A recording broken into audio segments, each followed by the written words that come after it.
Hello sir. Hi. Hi sir. Sir 'Laila' సినిమా గురించి మీరు వినే ఉండుంటారు. సో 'లైలా' సినిమా ప్రీ రిలీజ్ ఈవెంట్‌లో చిరంజీవి గారు మాట్లాడిన మాటలు, అలాగే 30 ఇయర్స్ ఇండస్ట్రీ పృథ్వీ గారు మాట్లాడిన మాటలు కాంట్రోవర్షియల్‌గా మారినాయి. అదే ఎఫెక్ట్ ఈ సినిమా మీద ఎఫెక్ట్ పడిందంటారా? సినిమా అసలు ఎలా ఉంది? మీ అభిప్రాయం ఏంటి? నేను యాక్చువల్లీ సినిమా చూడలేదు కానీ చూసిన వాళ్ళు పెట్టిన రివ్యూస్ ఉంటాయి కదా, అది కూడా నేను 3 డేస్ తర్వాతే చూస్తాను. ఎందుకంటే దాని మీద అభిప్రాయం పోకూడదు. యాక్చువల్గా ఆ సినిమా గురించి నేను విన్నది ఏంటంటే, ఆ స్టేజ్ మీద మాట్లాడిన మాటలను బట్టి, చిరంజీవి మాట్లాడిన మాటలు బట్టి, చిరంజీవి కారు దిగి ఆ స్టేజ్ మీదకి వచ్చే లోపల పాపం అతనే చేసుకున్నాడు కాబట్టి విశ్వక్షేణం తనే వెళ్ళాలి కదా. వాళ్ళందరూ వెళ్ళి పెద్ద స్టార్ కాబట్టి ఆయన రిసీవ్ చేసుకుంటాకు వెళ్ళి వచ్చే లోపల ఇక్కడ సుమ, ఎక్స్ట్రా సుమ అన్నమాట దాని పేరు. ఇక్కడ నుంచి ఈ సుమ అనాలి అన్నమాట. ఇక్కడి నుంచి ఈ అంటే ఎక్స్ట్రా, ఎక్స్ట్రాలు చేస్తూ ఉంటుంది సుమ. ఆ ఎక్స్ట్రా సుమ ఈ పృథ్వీని మాట్లాడమంది. అతను మంచి టైమింగ్ ఉన్న కామెడీ ఆర్టిస్టు. అంతకుముందు ఏదో చెత్తగా ఈ పార్టీ నుంచి ఆ పార్టీ, ఆ పార్టీ నుంచి ఈ పార్టీకి వెళ్తూ వాగాడని తిట్టాను. నాకు తెలుసు అతను బాగా చిన్నప్పుడు ఎప్పుడో 20 ఏళ్ళు 30 ఏళ్ళకి తెలుసు అట. నేను మర్చిపోయాను ఆ విషయం. నాతో పాటు అయ్యప్ప స్వామికి వచ్చేటట్టు ఎవడో చెప్పాడు, నువ్వు అతను ఏంటో బాబు ఏకేత్తనం అని. అది నాకేం తెలుసా? నాకు తెలిసినా ఎక్కుతాను. నేను తెలిసినా తెలియకపోయినా ఎక్కుతాను తప్పు చేస్తేనే. అందుకు చెప్తే ఆర్టిస్ట్ ఒక నటుడిగా చెప్పమంటే మటుకు అతను కామెడీ బాగా ఎంజాయ్ చేస్తాను నేను. పెడతా ఉంటారు కదా అందులో యూట్యూబ్లోను, బ్రహ్మాండంగా ఉంటుంది. మంచి టైమింగ్, ఫట చేసుకుంటూ వెళ్ళిపోతాడు. మంచి ఆర్టిస్ట్ యాక్చువల్లీ. లేకపోతే ఎందుకు ఇస్తారు క్యారెక్టర్లు? కాకపోతే అతను పార్టీ ఏ పార్టీలో ఉంటే ఆ పార్టీ వాళ్ళకి మెహర్బానీగా మాట్లాడి ఏదో వాగుతాడు. అది పొరపాటు. అసలు రాజకీయం అనేది సినిమా దగ్గర రానేయకూడదు. అది చిరంజీవి కానివ్వండి, ఎవడైనా కూడా, బాలకృష్ణ అయినా ఎవరైనా కూడా రాజకీయాన్ని అలా వదిలేస్తే కొంతకాలం ఈ ఆడియన్స్ కూడా అలాగ అలవాటు పడతారు. ఇప్పుడు ఆడియన్స్ అంటే ఈ ఫ్యాన్స్ అంతాను మనసులో పార్టీని దృష్టిలో పెట్టుకుని, వాళ్ళ వ్యక్తిగత ద్వేషాలను దృష్టిలో పెట్టుకుని సినిమాకి వెళ్తున్నారు. అది సినిమాకి దెబ్బ వస్తుంది యాక్చువల్గా. అదే జరిగింది మన పుష్పను గేమ్ చేంజర్కి. పుష్ప దున్నేసింది, అది పోయింది. ఆ సినిమా కూడా బాగోలేదు, అది గేమ్ చేంజర్ పక్కన పెట్టి. తర్వాత ఈ చిరంజీవి గారు వచ్చే లోపల విశ్వక్షేణం లేడు బాబు అక్కడ. ఉంటే అతను ఏదో కంట్రోల్ చేసిన వాళ్ళ ఆర్టిస్టే కాబట్టి ఆయన వచ్చే లోపల ఇతను మాట్లాడేసాడు. అదేదో 150 గొర్రెలు, ఇప్పుడు 11 గొర్రెలు మిగిలినవి, 10 మేకలు అని వైఎస్ఆర్సీపీకి దెబ్బ కొట్టేట్టు బాగాడు. నువ్వు ఎక్కడి నుంచి వచ్చావు? ఇక్కడి నుంచి వైఎస్ఆర్సీపీకి వెళ్ళి అక్కడ ఏదో టీటీడీ టీవీలో ఏదో ఇస్తే అతను నీకు అది సరిగ్గా నిలబెట్టుకోలేక నీ మాటలను రికార్డ్ చేశారు. వెనకాల నుంచి వెళ్ళి నేను పట్టుకోవాలని ఉంది ఒక అమ్మాయిని, ఆ టైంలో అన్నీ ఎవడ రికార్డ్ చేసి బయట పెట్టేశాడు. అది వాంటెడ్గా బదనాభి అయిపోయావు, పీకేశారు అక్కడి నుంచి. పీకేసిన వెంటనే ఈ పక్క వచ్చేసి అక్కడ ఉన్నంతసేపు చిరంజీవి అండ్ ఫ్యామిలీ గురించి బ్యాడ్ మాట్లాడిన ఇదే పృథ్వీ, ఇప్పుడు కపోడే పృథ్వీ. దాని తర్వాత ఇక్కడికి వచ్చిన తర్వాత వీళ్ళ గురించి బ్యాడ్ మాట్లాడడం మొదలుపెట్టాడు. ఎవరో జగన్ అండ్ పార్టీ గురించి. సో ఇది పొరపాటు. ఈ అందరూ చేశారు, అలీగాడు అందరూ చేశారు. ఇవన్నీ ఏదో ఈ బతుకులు నాకు ఇష్టం ఉండదు. నాకు అక్కడికి వెళ్తే ఆ ఎండ గొడుగు పట్టుకొని అక్కడికి వెళ్తే అసలు రాజకీయం గురించి మాట్లాడకండి on the stage of movie. సినిమా ప్రమోషన్లో చేసేటప్పుడు అది ఎప్పటి నుంచో అంటున్నాం మనకు, వాళ్ళు వింటలేదు. వాగాడు. ఈ వాగుడు మనవాడు తెలియదు, ఈ రికార్డ్ అయిపోయింది కదా. ప్రోగ్రామ్ రికార్డ్ చేసుకుని టెలికాస్ట్ చేయడానికి, వెబ్కాస్ట్ చేయడానికి చూస్తారు చాలా ఛానళ్ళు. వాళ్ళు మామూలుగా ఇస్తారు. మనవాడు మళ్ళా వేసేసాడు అంటారు. ఆ టైంలో బ్యాట్ చేసాడు, అది వచ్చేసింది జనాలకి. చిరంజీవి వాళ్ళకి ఎవరికి తెలియదు, విశ్వక్షేణం ఎవరికి తెలియదు. అది according to the screen play తెలియదు వాళ్ళకి. తర్వాత తెలిసింది వాళ్ళకి, ఇదే సినిమాని ట్రోల్ చేస్తున్నారని, ఈ సినిమా ఎవరు చూడకండి అని. ఆల్రెడీ ఒక 80,000 మంది 80,000 కామెంట్స్ వచ్చినాయట. 80,000 కామెంట్స్ ఈ సినిమాని ఎవరు చూడొద్దని. ఎందుకంటే వైఎస్ఆర్సీపీకి ఎగనెస్ట్గా మాట్లాడాడు మనోడు, 30 ఇయర్స్ ఎక్స్పీరియన్స్ వాడు. ఓకేనా? అది అతనికి తెలియదు పాపం, ఎవరు విశ్వక్షేణం తెలియదు. So who is affected? విశ్వక్షేణం ఈజ్ ఎఫెక్టెడ్.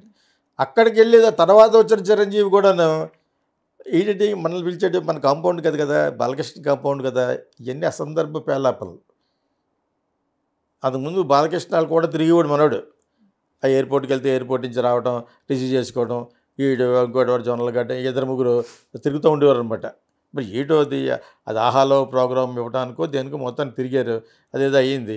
ఇప్పుడు అది మనసులో పెట్టుకుని చిరంజీవి లాంటి పెద్ద స్టార్ అలా అనకూడదు. అతను చిన్న మనసు, పెద్ద స్టారే కానీ చాలా కేవలమైన మనసు. అవుతుంది, చాలా చీప్ మనసు లాంటి టైపు. ఆడికి వచ్చి కాంపౌండ్ గురించి మాట్లాడతాడు. అయినా కూడా మా సినిమా అంతా సినిమా ఫీల్డ్ అందరికీ ఒకటే కాంపౌండ్, ఎన్ని కాంపౌండ్లు ఉండవు. అవసరమై మాట్లాడగలిగితే you must talk very cleverly where it hits everybody nicely. Do not talk something effects ఒక వర్గం. అసలే వర్గాలతో ఏడుస్తున్నారు, క్యాస్ట్ ఫీలింగ్, కాపు కమ్మ అని ఏడుస్తున్నారు. ఇటువంటి టైంలో నువ్వు అలా మాట్లాడడం అనేది అదొక బూతు. ఇంకోటి మాట్లాడేసాడు, అదుపు లేదు అతనికి. అదే చిన్నోళ్ళే కదా వాళ్ళందరూ, అదే పెద్ద బాలీవుడ్ లాగా అంటే నోరు మూసుకుంటాడు. ఇది చిన్నవాళ్ళు బచ్చాగాళ్ళు కదా వీళ్ళందరూ. దాని గురించి ఆడికి వచ్చి ఇంకోటి మాట్లాడాడు. పవన్ కళ్యాణ్ అనగానే ఏమంటారు జనాలు, చిరంజీవి వచ్చిన దానికంటే ఎక్కువ అరుస్తారు. పవన్ కళ్యాణ్ అనే మాట వస్తుంది, జనసేన అనగానే ఓ అంటారు కుర్రోళ్ళు. ఒక కమోషన్ అనమాట. వాళ్ళందరూ కూడా డబ్బులు ఇస్తే వచ్చిన వాళ్ళే. 1000 రూపాయలు 500 పెట్రోల్కి ఇవ్వాలి వాళ్ళు. ఇక్కడ జరిగే ప్రతి ప్రోగ్రామ్కి ఒక కంపెనీ ఒకటి ఉంది, ఆ కంపెనీ చేస్తారనమాట. చేస్తే డబ్బులు ఇవ్వాలి. 1000 మంది అంటే 1000 మంది ఇంటూ 1000 రూపాయలు అండ్ ఆల్సో 500 రూపాయలు ఫర్ పెట్రోల్. ఇది పాత రేటు మరి, ఎవరు పెరిగిందేమో. అర్థమైందా? వాళ్ళు వీళ్ళ ఫ్యాన్ వాళ్ళ ఫ్యాన్ అని కాదు, మొత్తానికి ఆ విధంగా చేశారు. చేసిన తర్వాత అతను ఇలా చెప్పేశాడు. ఎలాగని పవన్ కళ్యాణ్ అని మాట్లాడగానే అంతమంది జనాలు గట్టిగా అరవటంతో ఒకప్పుడు ప్రజారాజ్యమే దాన్ని ఏమంటారు జనసేన కింద రూపాంతరం చెందింది అని మాట అన్నాడు. లూజ్ చిరంజీవి లూజ్ టంగ్ వార్తే కదా. వాళ్ళ ఇంట్లో అందరూ అంతే, నాలెడ్జ్ అనుకుంటూ మాట్లాడేస్తూ ఉంటారు. నేను అలాగే చాలాసార్లు పవన్ కళ్యాణ్ కూడా కరెక్ట్ చేశాను. భగత్ సింగ్ సూసైడ్ చేసుకోవడం చెప్పాడు, తానాకి వెళ్ళి అమెరికా వెళ్ళి ఏకేశాను. నేను ఇప్పుడు నాకు తెలిసినవాడే, నా దగ్గరికి వచ్చినవాడే, నాకు శిష్యుడు లాంటి వాడే. అయినా కూడా ఎందుకు నేర్పాలంటే ఎలా చెప్పాలి? అప్పుడు నా ఓన్ ఛానల్ మీద వాళ్ళు స్ట్రైక్ చేశారు. నువ్వు వేసినా కూడా I will only try to correct you take only good from me అంటాను. Whether it is Chiranjeevi or Nagababu or అది ఎవరో మన పవన్ కళ్యాణ్, అందరూ లూజ్ వాళ్ళకి, అన్నీ loose tongues. Must know what is the next sentence coming from your bloody mouth, అది తెలియాలి. ఇక్కడ అది వాగేశాడు. అసలు రాజకీయంలో రాలేదని చెప్పేంతకాలం రాజకీయానికి గుడ్డిపోయి చెప్పేసి కాంగ్రెస్కి అమ్ముడిపోయాను నువ్వు. అసలు నీకు ఏ అధికారం ఉందని మొత్తం ఇక్కడ లోకల్ ఛానల్స్ అన్నీ కూడా ఏకేసినాయి ఎవరో చిరంజీవిని. ఇంకా మేమే మా ఓన్ ఛానల్ ఫైర్ బ్రాండ్లకు సంస్కారంగా పెట్టాం. Talk something sensible and think చేసి మాట్లాడవా బాబు, లేకపోతే మిస్టర్ పవన్ కళ్యాణ్ నువ్వైనా మీ అన్నయ్య నువ్వు కంట్రోల్ చేయని చెప్పాను. అతను ఏదేదో మాట్లాడేస్తున్నాడు. 70 years వచ్చేసినాయి, ఇంకొక సంవత్సరం వచ్చినా డెమెన్షియా వచ్చేస్తుంది. ఏం మాట్లాడాడో తెలియదు, అంతకుముందు ఏం సెంటెన్స్ మాట్లాడేప్పుడు తెలియదు. ఆ స్టేజ్కి వచ్చిందంటే ఇంకా బ్యాడ్ అయిపోయింది. ప్లస్ మీరు వీళ్ళందరినీ పిలవకండి. చిన్న చిన్న సినిమా వాళ్ళు చక్కగా ప్రమోషన్ చేసుకుని ఈ సినిమాని ఇలా తీసాం. ఎలా తీశారు? స్టిచ్ ఇన్ టైం అని ఒక 65 ఏళ్ల క్రితం వచ్చింది సినిమా, 50 ఏళ్ల క్రితం డస్టిన్ హాఫ్మన్ యాక్ట్ చేసింది. Stitch in time. అందులో ఉద్యోగం కోసం ఇప్పుడు వేసుకున్న డ్రెస్ అటువంటి డ్రెస్సెస్కి వెళ్తూ ఉంటాడు అమ్మాయిలాగా, అమ్మాయి కింద తయారయ్యి లిప్స్టిక్ పెట్టుకుని డస్టిన్ హాఫ్మన్. అది చూసిన తర్వాత మళ్ళీ ఇంకోసారి తీశారు, ఓకేనా, టూట్సీ అని. అంటే ఒక హీరోయిన్ లాగా ఒక అమ్మాయిలా తయారై ఉద్యోగం కోసం, భుక్తి కోసం. దీన్ని రెండూ చూసి కమల్ హాసన్ పెట్టి తమిళ్లో అవ్వై షణ్ముఖి అని తీశారు. మన తెలుగులో దాని పేరు ఏదో ఉంది కదా, లేడీలో యాక్ట్ చేస్తాడు సత్యభామనే, భామనే సత్యభామనే తీశాడు కదా, అది కమల్ హాసన్ యాక్ట్ చేసిన తమిళ నుంచి డబ్ అయింది. ఇది చూసి మనవాడు నేను కూడా కొంచెం అందంగా ఉంటాను కాబట్టి ఒక అమ్మాయిలా చేస్తే మొత్తం అందరూ హర్షిస్తారని చేశారట. పరమ దరిద్రంగా ఉన్నారు సినిమాది. 2-3 రివ్యూస్ యూఎస్లో ఉన్న వాళ్ళు ఇక్కడ చెప్పింది ఇది సినిమా కాదు, ఏమనాలి అని పారిపోతున్నాడు. అంత చెత్తగా ఉందట. దానికి తోడు పృథ్వీ సగం లేపేశాడు సినిమాని. చిరంజీవి ఆ కాంపౌండ్ ఈ కాంపౌండ్ అని చెత్తగా మాట్లాడి అతను సగం లేపేశాడు. ఈ కాంట్రవర్సీల మధ్యన నలిగిపోయినా కూడా సినిమా బాగుంటే ఆడద్దు. పుష్పలాగా సినిమా బాగోలేదు. సో ఇది ఓవరాల్గా సినిమా బాగోలేదు అనేది మిగతా రివ్యూలు చూసి చెప్తున్నారు యాక్చువల్గాను.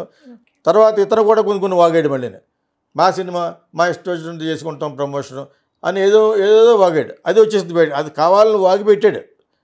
ఎవరు ఇలాగ వాగాడు? ఇటువంటి వాగుడు గురించే నీకు అపోజిషన్, ఇతనికి అపోజిషన్ ఎవరు? విజయ్ దేవరకొండ. తెలంగాణలో వీళ్ళిద్దరికే పోటీ.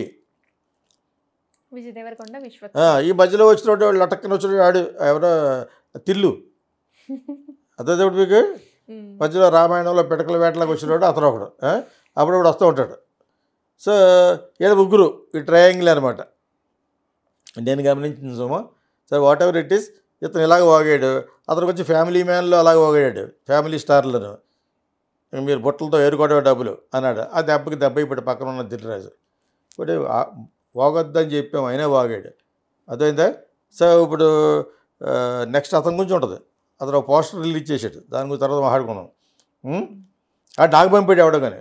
మీరేమనుకుంటున్నారు, నేను నీకు ఇక్కడ చెప్పను, ఎవడన్నా ఛానల్లో అడిగితే చెప్తాను చెప్పాను. ప్రతి చెత్తగాడికి చెప్పేస్తాడు వాట్సాప్లోనూ ఒక్కొక్క అభిప్రాయాలు అని చెప్పేసి.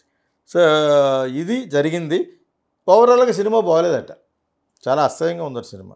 తర్వాత ఈ రోజుల్లో అందులో హీరోయిన్ పెట్టినా కూడా, ఇంకొక అమ్మాయిని పెట్టినా కూడా, వీళ్ళిద్దరికనే నువ్వే ఆడదానిలా యాక్ట్ చేస్తే నిన్ను ఎవడు చూస్తాడు? ఒక ఇద్దరు అమ్మాయిలు, అందమైన అమ్మాయిలు ఉన్నారు, వాళ్ళిద్దరు నీతో పోటీ పడతారు అని ఆ ఇద్దరు అమ్మాయిల్ని సొగసులు చూపిస్తే చూస్తారా? నువ్వే ఒక అమ్మాయి కింద యాక్ట్ చేస్తే అది ఎప్పుడు చాలా మంచి యాక్టర్గా ప్రూవ్ అయిపోయారు. కమల్ హాసన్ యాక్ట్ చేసి మేకప్కి 4 గంటలు తీసుకునేవాడు, అమెరికా నుంచి తెప్పించి మేకప్ టెక్నీషియన్. ఆడదానిలో తయారయ్యి వాళ్ళు బ్రాహ్మణ్లో ఆయా అంటారు కదా, చిన్నపిల్లలు చూసుకుంటాకి వెళ్ళి సరిగ్గా ఈ పక్క నుంచి లెఫ్ట్ నుంచి శారీ అయ్యి కట్టి బామ్మగారిలాగా అతను కొట్టేశాడు. సో అంటే రెమో సినిమాలో శివకార్తికేయన్ ఏమన్నా ఇన్స్పిరేషన్గా తీసుకున్నారంటారా? అంటే నర్స్ గెటప్లో లేడీ గది ఆ సినిమా సక్సెస్ అయింది కదా, సో అలా శివకార్తికేయన్ మరి అక్కడ ఉన్న పరిపాటిని తెలుగులో బాగా దృష్టిలో పెట్టుకుని, నేను చూడలేదు సినిమా, బాగా యాక్ట్ చేసి ఉంటాడు. సినిమాలో కంటెంట్ బాగుంటుంది చూడరు, ఇందులో కంటెంట్ బాగోలేదు, ఒకటి కాకపోతే 2 కాదు, 3 కాదు, 4 అని చెప్పాలి కదా. ఆ సినిమాలో కావాలని ఎందుకు బ్యాడ్ చేస్తారు? ప్లస్ చిరంజీవి లాంటి పిలిచాడు, ఏదో మాట్లాడేశారు. అసలు వీళ్ళందరినీ పిలవకండి. నేను ఫస్ట్ టైం మొదలుపెట్టాను చిరంజీవిని పిలవ 35 సంవత్సరాల క్రితం కోకిలకి. అది ఫస్ట్ ఫంక్షన్ కాబట్టి ఓకే, అక్కడికి వచ్చేసరిగా మాట్లాడరు వీళ్ళు. ఒకప్పుడు దాసనారాయణ గారు చేసేవారిది. ఈ స్టార్ల మీద ఎంత కోపం వచ్చినా ఫైనల్గా అక్కడికి వెళ్ళి చిరంజీవి వాళ్ళు మా సినిమాకి మీరు రండి సార్ అంటే వస్తాను అనేవాడనమాట. వచ్చి దాని గురించి బాగా మాట్లాడతాడు. ఆయన ఇంటికి వెళ్ళిపోయి మళ్ళీ స్టార్ల గురించి బ్యాడ్ మాట్లాడతాడు. ఎందుకంటే వాళ్ళు డేట్లు ఎవరు వాళ్ళకి, ఈయనకి. ఆయన అన్ని సినిమాలు డైరెక్ట్ చేసినా కూడా చిన్న సినిమాలు తీసుకోవడం తప్పితే పెద్దవాళ్ళు అప్పుడప్పుడు రామారావు గారు ఇచ్చేవారు. ఎన్టీ రామారావు గారికి తెలుసు ఆయన వాల్యూ కాబట్టి నాగేశ్వరరావు గారు ఇచ్చేవారు. సరే చిరంజీవి వాళ్ళ యుగం వచ్చేటప్పటికి దూరంగా పెట్టి ఏదో ఒక సినిమాకి ఇచ్చారు, లంకేశ్వరుడు అని దబ్బింది అది సినిమా. అంచేత చిరంజీవి కాంబినేషన్ బ్రాసనారాయణ వర్కౌట్ అవ్వదు అని చెప్పేసి ఇచ్చేవారు కాదు. అది తిట్టు కాకుండా తిట్టేవారు. దాసనారాయణ పెళ్ళం కలిసి బండ బూతులు తిట్టేవారు వీళ్ళు, అల్లు అరవింద్ని చిరంజీవిని. అయినా కూడా చిరంజీవి సినిమా ఏమైనా ఉందనుకోండి వేరే వాళ్ళదే, అల్లు అరవింద్ వెళ్ళి నమస్కారం పెట్టి మీరు రండి సార్ గురుగారు అనగానే వస్తాను అని వెళ్ళిపోయాడు. అలాగే ఇప్పుడు ఇతను ఏ ఫంక్షన్ పిల్లలుగానే వెళ్ళిపోతున్నాడు.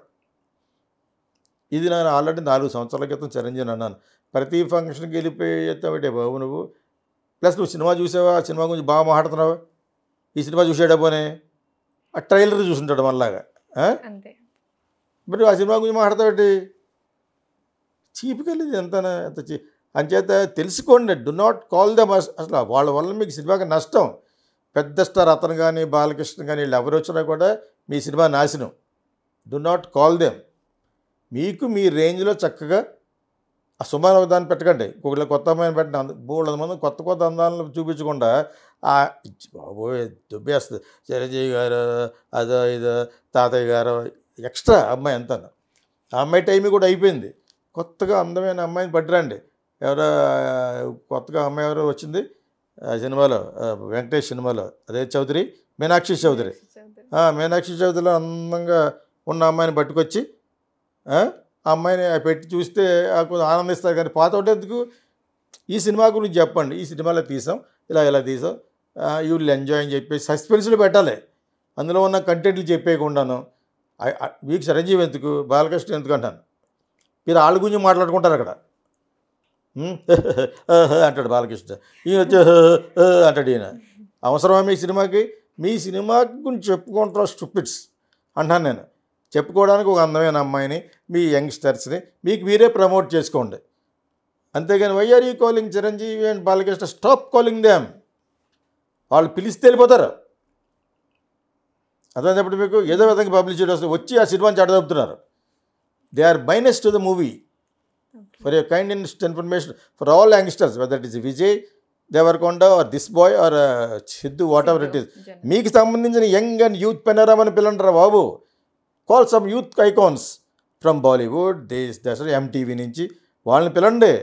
All young chicks are there, call them and talk to them nicely. అది జనాలకు చూపించండి. ఇది నచ్చని వాళ్ళు ఉంటారని కొంతమంది అంటే పోనీ, వాళ్ళ అవసరం లేదు. పాత చింతకాయ పచ్చడి నచ్చే యూత్ ఉంటారు, వాళ్ళు చూడట్లేదు, వేస్ట్ ఫిల్స్ వాళ్ళు. కొత్త రకంగా చూసేవాళ్ళే కావాలి మనకి, అదేంది కదా. ఆ విధంగా చేసుకోండి అని చెప్తాను. I'm giving a message to all youngsters, including Vijay రాబోయే సినిమా కూడా. Forget all young super figures. ఎందుకు old is weak, old fellows ఎందుకు అనుకుంటాను, నోటికి సరిగ్గా రావట్లేదు, వాళ్ళు ఎందుకు వీక్ అంటారు. Old fellows, call all youngsters, all young models. వాళ్ళని పెట్టుకుంటే ఫుల్గా చూడగానే బాగుంది అమ్మాయి అని చూడాలి. అటువంటి వాళ్ళని పిలిచి యూ మేక్ ద ప్రమోషన్. పెద్ద వాళ్ళు వచ్చే వాళ్ళకి వాళ్ళు రావడం సినిమా దొబ్బిందా. సినిమా కూడా బాగోలేదు సరే, వీడిది విశ్వక్షేంది బాగుండాలని కోరుకున్నాను నేను, పోయింది. And beside that all this వాగుడుగా వెళ్ళమాట. వాగుడు, ఆ పృథ్వీ ఒకడు, ఈ చిరంజీవి గారు ఒకడు, ఇవన్నీ ఎందుకు వాళ్ళ గురించి మాట్లాడుకుంటారు అక్కడ. మీ సినిమా గురించి మాట్లాడతారు రా స్టూపిడ్స్. మీ సినిమా గురించి మాట్లాడే యంగ్ గర్ల్స్ని బాయ్స్ని పిలండి. అక్కడ they should freak out. We want to see Vishwaksen as a girl. In fact the poster looks like is better than girl అని, ఈజ్ వెరీ సెక్సీ. ఆ టైప్లో మాట్లాడేవాళ్ళని పిలకుండా నేను ఎప్పుడో ఆ కాంపౌండ్, నువ్వు ఆ కాంపౌండ్, జనసేన, ప్రజారాజ్యం ఇదే కావాల్సింది. అక్కడికి ఆడెవడో వచ్చాడు, అంటే 100 గొర్రెలు 100 మేకలట, 150 మేకలు, 11 మేకలు. అప్పుడే ఎందుకంటే ఎక్కువ చెప్పలేను నేను. ఐ గేవ్ ఏ సందేశం. Call all youngsters for your movie promotion, not old fellows.